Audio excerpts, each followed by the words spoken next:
Tim Murtagh, 3 from 3 as captain, a historic win in the third one as well. Yeah, we've just discussed it over a beer in there. It's, I don't think it gets much better than that in terms of the records that have been smashed.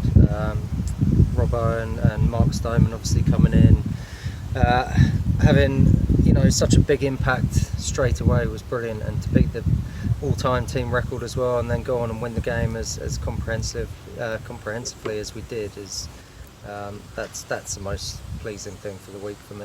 The first 2 days, Robson and Stoneman, that partnership and the record score put very much in perspective by the second 2 days. Not quite as flat a track as some people were saying. Yeah, that was the idea at the toss. It was kind of, win the toss. Lucky to obviously do that. But we wanted to bat big in the first innings. We knew that with the weather conditions, it was hot, for 3 days, that hopefully the pitch was going to break up on days 3 and 4, which it did, and hence is why we wanted to pick 2 spinners as well. So from that point of view, it went as to plan as we could have hoped, and magnificent for Lukey Holman picking up 10 in the game. I thought for a leg spinner, his control was excellent throughout.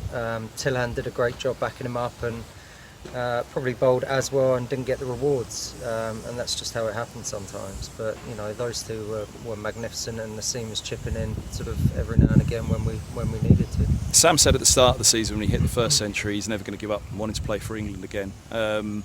Having Mark Stoneman with him up the other end, it was almost like looking back and watching him and Chris Rogers together again. Do you think that can help Sam and help obviously the side? That's the point of Stoneman coming in, to settle the top of the order, but it helps Sam perhaps to realise those dreams again?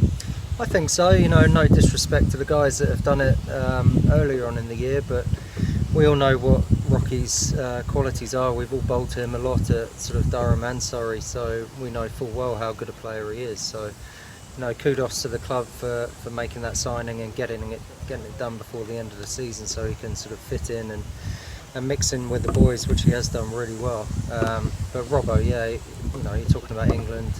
Scored 250, those are the kind of scores that get you noticed. So he's obviously desperate to get back in, and we all hope that he does as well. Who grabs man of the match from a dressing room perspective? 10 for or 253? It's a hard one to call, isn't it?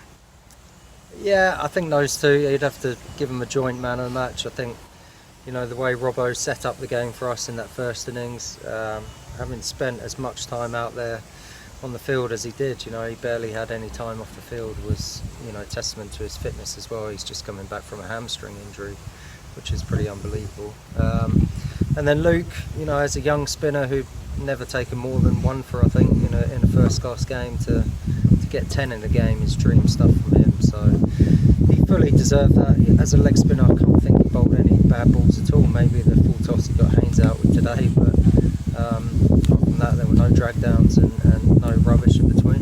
What does winning Division 3 mean? Middlesex are top of the pile now. There's obviously been a lot of talk about it a whole season. What would Division 3 look like? You're 2 from 2, Worcestershire's coming. The performance levels from Middlesex, but also from the opposition, both Derbyshire and Sussex, have made you work hard for it.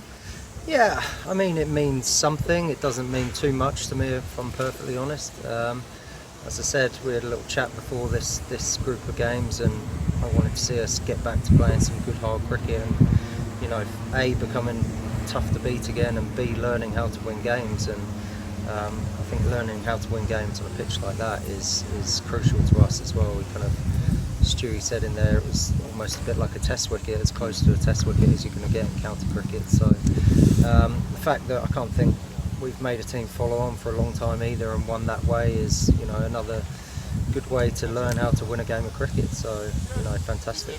Last thought on yourself, 7 out contract this year, that you're the last one to sign. Any news? Angus Fraser says hopefully it's close. Well, you know more than me. No, I'll have that conversation with Gus, probably over a glass of red wine at some point once the season's done. But I'm not too focused on that, and we've got 2 games left in the season. I'm not too worried, and just still enjoying my cricket, and I'm enjoying the captaincy. I'm enjoying leading these boys, and they're a great bunch of lads to play with and take out in the field. So yeah. Start of last season, you said to me you still felt nearly 18 years of age running into bowl. I think it was after the Surrey game at the Oval. Still many years to come, isn't there, by the looks of you? Probably feel about 80 years of age after a week like that on that pitch. But no, I'm still, as you say, I'm still enjoying it.